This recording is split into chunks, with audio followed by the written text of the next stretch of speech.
तो महज इसको शब्दों या नारों तक न सीमित करके बल्कि एक भावना, इस भावना के अनुरूप हम सब लोग काम करते हैं। आज के दिन से शुरू करते हैं और लगातार पूरा वर्ष इसको हम चालू रखते हैं।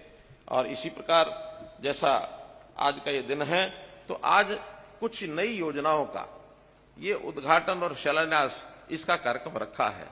सबसे पहला जो बड़ा कार्यक्रम आज हम करने जा रहे हैं वो है बीपीएल के परिवार।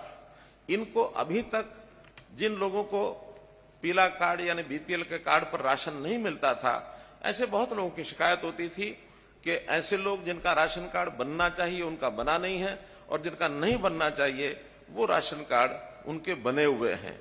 और लगातार कई वर्षों से ये जब सुनते हुए आ रहे थे, तो हमने इसको परिवार पहचान पत्र के साथ जोड़ करके ऐसे जिनकी आय वार्षिक 1,80,000 रुपया तक है, ऐसे सब परिवारों को बीपीएल का दर्जा दिया जाए।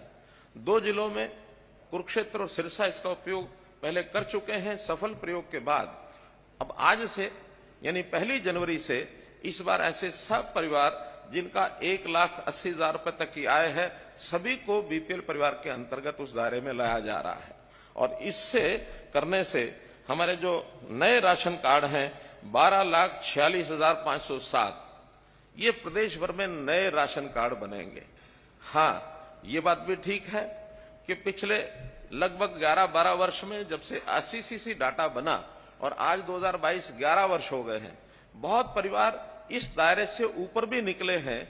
उन्होंने अपने व्यवसाय अच्छे किए, उनको कहीं नौकरी मिली, सरकारी अथवा प्राइवेट, तो ऐसे लोगों को भी अभी तक उसमें से निकाला नहीं गया था।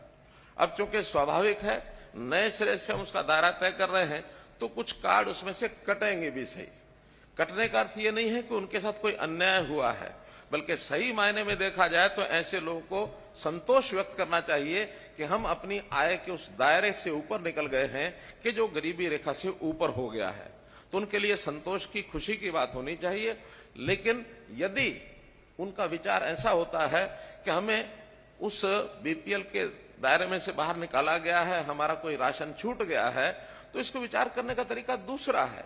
आखिर मेरा अगर छूटा है राशन, तो जो गरीब आदमी है, जो बीपीएल के नीचे है, जिसका कार्ड नहीं बना था, मात्र वो कार्ड नहीं बना था इतनी बात नहीं है, लेकिन कभी कभी तो उसके घर के अंदर राशन की कमी के कारण से भोजन भी नहीं बनता और भूखे बिलखते रहते हैं।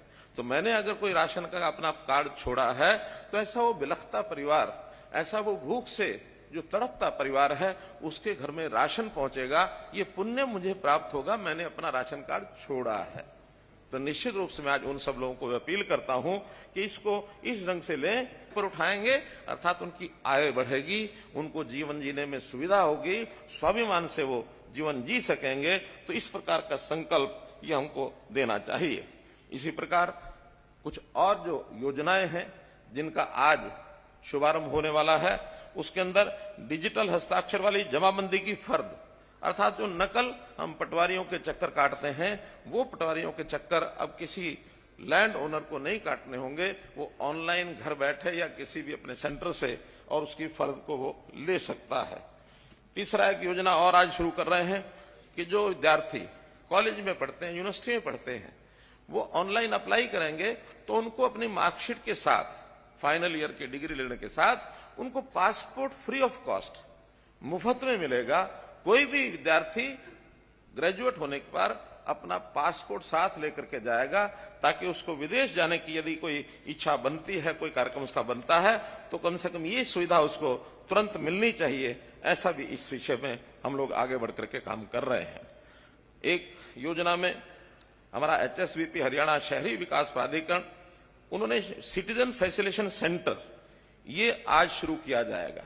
और इस सिटीजन फैसिलिटेशन सेंटर अर्थात नागरिक सुविधा केंद्र, इसके ऊपर जो भी प्रॉपर्टी संबंधी, चाहे टाउन कंट्री प्लानिंग के हों, चाहे ULB के हों, चाहे HSVP के हों, किसी प्रकार के सुझाव हैं, कोई उनकी शिकायतें हैं, किसी प्रकार की उनकी यानी बायोमेट्रिक उनका प्रमाणीकरण करते हुए उनकी कोई भी डॉक्यूमेंट उनको बनवाना है, तो उसका भी सीधा सीधा उनको लाभ इस केंद्र पर मिलेगा।